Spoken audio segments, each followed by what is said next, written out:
آج اتر پردیش میں مسلمان سب سے پچھڑا کیوں ہے؟ آج اتر پردیش میں مسلمان کمزور کیوں ہے؟ آج اتر پردیش میں مسلمانوں پر ظلم کیوں کیا جاتا ہے؟ میرے عزیز دوستوں اور بزرگوں، اس کی بات صرف یہی جواب اس کا ملتا ہے کہ آپ کی ایک سیاسی قیادت نہیں ہے۔ آپ نے یقیناً اپنے ووٹ سے مسلمانوں کو ایم ایل اے بنایا، ایم پی بنایا،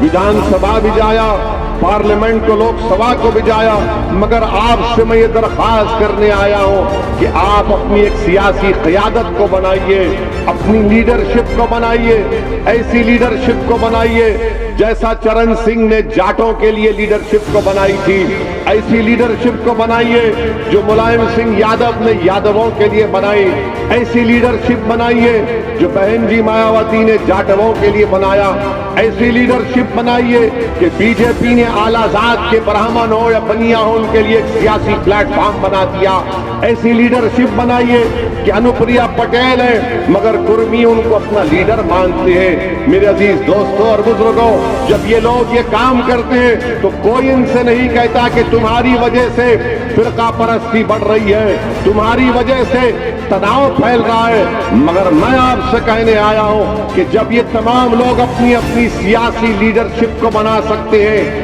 اور اپنے سماج کو فائدہ پہنچا سکتے ہیں تو کیا معیوب بات ہے کہ اتر پردیش کا 19% مسلمان بھی ایک کروٹ لے اور اس بات کا طے کر لے کہ انشاءاللہ تعالی اب کی بار ہم اپنی سیاسی قیادت کو بنائیں گے اور اپنے ووٹوں سے اپنے نمائندوں کو کامیاب کریں گے۔ جب ہر سماج اپنے نمائندے کو کامیاب کر کے لکھنؤ میں ویدھان سبھا کو بھی جا سکتی ہے تو کیا اتر پردیش کا مسلمان اپنے ووٹوں سے اپنے کینڈیڈیٹ کو کامیاب کیوں نہیں کر سکتا؟ یہ ہو سکتا ہے، یہ ضرور ہوگا انشاءاللہ تعالی۔ اگر میری زندگی میں نہیں ہوا تو ضرور میری زندگی کے بعد ہوگا، مگر میرے عزیز دوستوں اور بزرگوں، آپ نے 75 سال انتظار کیا، آپ نے 75 سال میں کئی ایسے اسمبلی اور پارلیمنٹ کے الیکشن میں آپ نے اپنے ووٹ کا استعمال کیا، کبھی آپ کو سب باغ دکھایا گیا،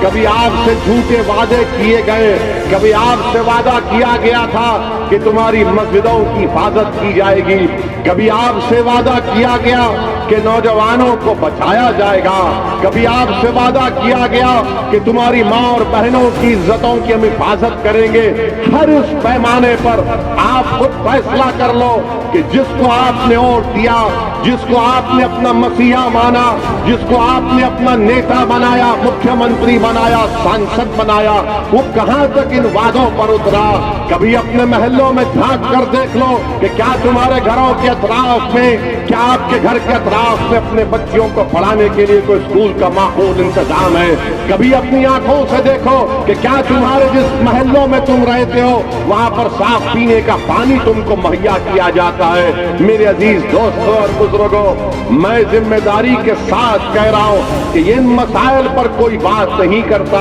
ہاں، جب مجلس آ کر اتر پردیش میں اس بات کا مطالبہ کرتی ہے کہ مسلمانوں کی لیڈرشپ کو بنائیں گے تو تمام پارٹیز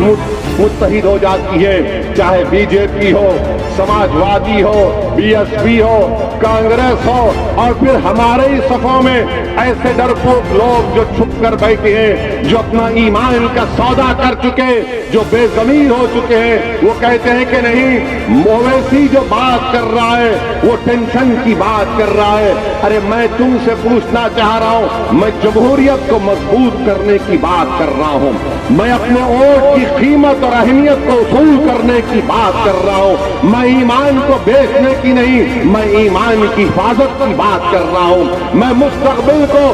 روشن کرنا چاہتا ہوں۔ یہ مجلس اتحاد المسلمین کا پیغام اور نصب العین رہا ہے۔